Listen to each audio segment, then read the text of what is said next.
Assalamualaikum warahmatullahi wabarakatuh. Para ulama sepakat bahwa setiap orang Islam dikenai kewajiban zakat dari harta yang mereka miliki selama memenuhi ketentuan yang telah ditetapkan, seperti yang telah dijelaskan dari Quran surat At-Taubah ayat 103. Begitu pula kewajiban mengeluarkan zakat fitrah di setiap bulan Ramadan, baik laki-laki atau wanita, anak-anak atau orang dewasa, hamba sahaya atau orang merdeka, menurut hadis Ibnu Umar yang berbunyi, Sesungguhnya Rasulullah telah mewajibkan zakat fitrah pada setiap orang muslim, baik merdeka ataupun budak, baik laki-laki ataupun perempuan, anak-anak atau orang dewasa, sebanyak 1 syak kurma atau 1 syak gandum. Hadis riwayat Imam Muslim. Ada ketentuan yang harus terpenuhi bila mana seseorang ingin menunaikan zakat mal atau harta maupun zakat fitrah. Jika zakat mal, ketentuan utama yang harus terpenuhi adalah melebihi kebutuhan pokok. Harta tersebut berkembang, mencapai nisab dan haul, maka zakat fitrah memiliki perbedaan. Zakat fitrah diwajibkan untuk orang yang memenuhi syarat. Syarat yang pertama adalah dia harus beragama Islam. Dan syarat yang kedua adalah dia mempunyai makanan yang cukup untuk malam pada hari Idul Fitri. Di dalam Bidaatul Mujtahid dijelaskan ada 3 syarat wajib zakat fitrah, yaitu Islam, menemui waktu terbenamnya matahari, hari penghabisan bulan Ramadan, mempunyai kelebihan harta daripada keperluan makanan untuk dirinya sendiri, dan yang wajib dinafkahi pada saat kewajiban pembayaran zakat ini datang. Dalam Quran surat At-Taubah ayat ke-60 dijelaskan tentang 8 kriteria penerima zakat. Nah, 8 golongan inilah yang berhak untuk menerima zakat dan tidak bisa digantikan oleh golongan selain ini. Dalam Quran surat At-Taubah ayat 60 ini diterangkan tentang 8 asnaf tersebut. Allah berfirman, Sesungguhnya zakat itu hanyalah untuk orang-orang fakir, orang-orang miskin, para petugas zakat, para mu'alaf yang dibujuk hatinya untuk memerdekakan para budak, lalu orang-orang yang berhutang jalan untuk Allah, dan orang-orang yang berada di dalam perjalanan sebagai suatu ketetapan Allah, dan Allah Maha mengetahui lagi Maha bijaksana. Quran surat At-Taubah ayat 60. Yang berhak menerima zakat dalam ayat tersebut terdapat 8 golongan, yaitu pertama fakir. Fakir adalah orang yang tidak mempunyai harta dan pekerjaan untuk mencukupi beban hidup sehari-hari. Untuk makanan sehari-hari pun ia tidak cukup. Kesusahan dalam mencari lapangan pekerjaan dan lain sebagainya. Orang miskin. Fakir dan miskin sebenarnya dalam keadaan yang sama. Sama-sama tidak punya, sama-sama tidak mampu, sama-sama tidak berkecukupan, melarat, dan sengsara. Tetapi, orang fakir lebih melarat daripada orang miskin. Orang miskin terkadang masih memiliki pekerjaan yang layak, seperti halnya dalam kisah Nabi Musa dan Nabi Khidir. Pada saat Nabi Khidir menjawab pertanyaan Nabi Musa, mengapa perahu itu dilubangi, dia mengatakan bahwa perahu itu merupakan kepunyaan orang-orang miskin yang usaha di laut. Ayat ini memberi petunjuk bahwa orang yang pekerjaannya sebagai nelayan yang mempunyai perahu itu adalah orang miskin. Amil atau pengurus zakat yang termasuk dalam pengurus yaitu orang-orang yang memungut, mengumpulkan dan membagikan zakat. Karena tugas amil zakat ini mereka adalah orang-orang yang berhak mendapatkan zakat. Mu'alafatu qulubuhum, yaitu orang-orang yang ditarik hatinya supaya jatuh cinta kepada Islam dan diharapkan mau masuk Islam. Dan menurut Profesor Dr.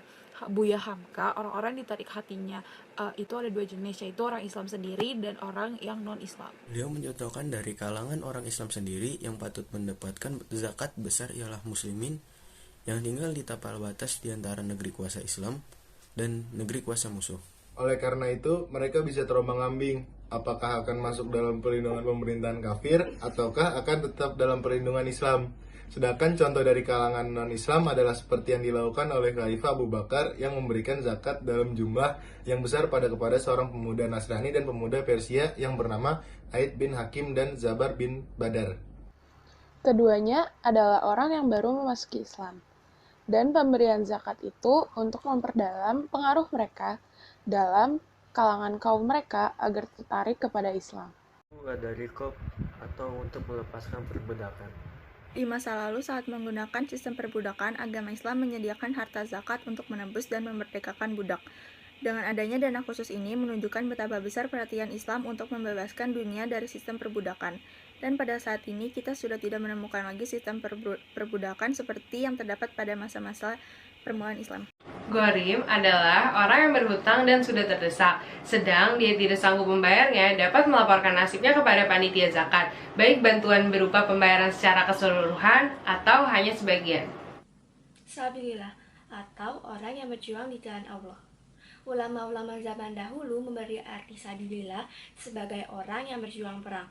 Namun, seiring perkembangan zaman, sabilillah diartikan sebagai segala usaha mengembangkan agama.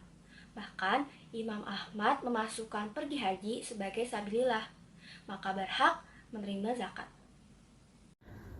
Ulama-ulama yang rela mengorbankan waktunya untuk memperdalam ajaran agama Islam dan memimpin orang banyak, menurut Said Hasan Sadiq Khan Bahadir, termasuk juga dalam kategori sabilillah, meskipun ia orang kaya.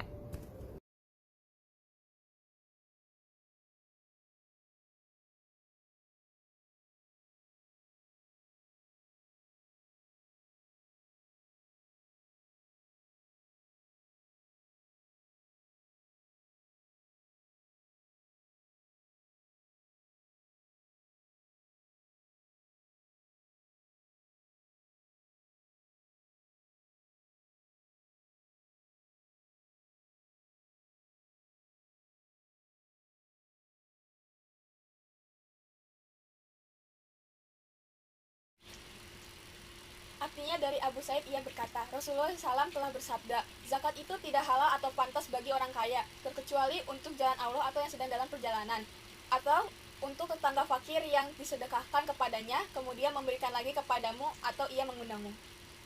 Perbedaan pendapat ulama terhadap penerima zakat mal dan zakat fitrah. Para ulama telah bersepakat dalam pembagian zakat fitrah yang dibagikan kepada 8 asnaf, berbeda dalam pembagian zakat mal yang tidak ada perselisihan di antara ulama. Nah, dalam pembagian zakat fitrah itu terdapat beberapa pendapat di kalangan ulama tentang siapa saja yang berhak mendapat zakat fitrah ini. Ada 3 pendapat tentang persoalan ini, yaitu pertama, pendapat yang mewajibkan zakat fitrah dibagikan kepada asnaf 8 secara merata. Pendapat ini merupakan pendapat golongan Syafi'i. Mereka menganggap zakat fitrah sama halnya dengan zakat mal, sehingga dalam pembagiannya juga harus sama halnya dalam pembagian zakat mal, yaitu kepada 8 asnaf yang telah disebutkan dalam surat At-Taubah itu. 2. Pendapat yang mewajibkan pemberian zakat fitrah diuruskan kepada fakir saja, bukan kepada masaf lainnya. Pendapat ini merupakan pendapat Imam Malik, salah satu pendapat dari Imam Ahmad, didukung oleh Ibnu Qayyim dan salah seorang gurunya, yaitu Qasim dan Abu Thalib.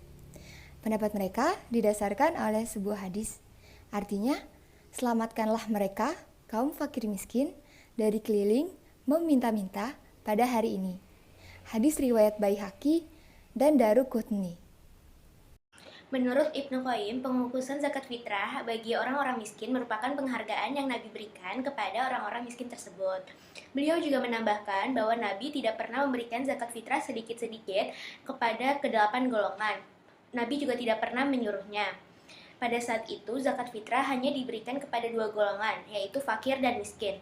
Oleh karena itu, menurut Ibnu Qayyim, zakat fitrah tidak boleh diberikan selain kepada fakir dan miskin. Ulama-ulama ini juga menjelaskan pendapatnya dengan sebuah hadis riwayat Ibnu Abbas yang berbunyi, yang artinya Rasulullah SAW telah mewajibkan zakat fitrah untuk membersihkan orang yang berpuasa dari omongan yang tidak ada manfaatnya dan omongan yang kotor, serta memberi makanan pada orang-orang miskin, dan barang siapa membayarnya sebelum sholat, maka itu adalah zakat yang diterima, dan barang siapa yang membayar sesudahnya, maka itu adalah sodakoh dari sodakoh. Hadis riwayat Abu Daud dan Ibnu Majah.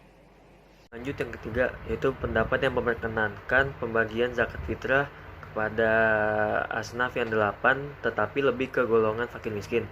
Menurut mereka, zakat fitrah dibagikan kepada 8 asnaf karena zakat fitrah termasuk zakat mal.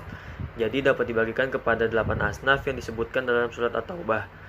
Akan tetapi, akan lebih utama jika dalam pemberian itu lebih dahulukan kepada golongan orang fakir miskin. Itu saja yang dapat kami semua sampaikan. Mohon maaf bila ada kesalahan seperti suara yang terlalu kecil serta kata-kata yang salah. Terima kasih. Wassalamualaikum warahmatullahi wabarakatuh.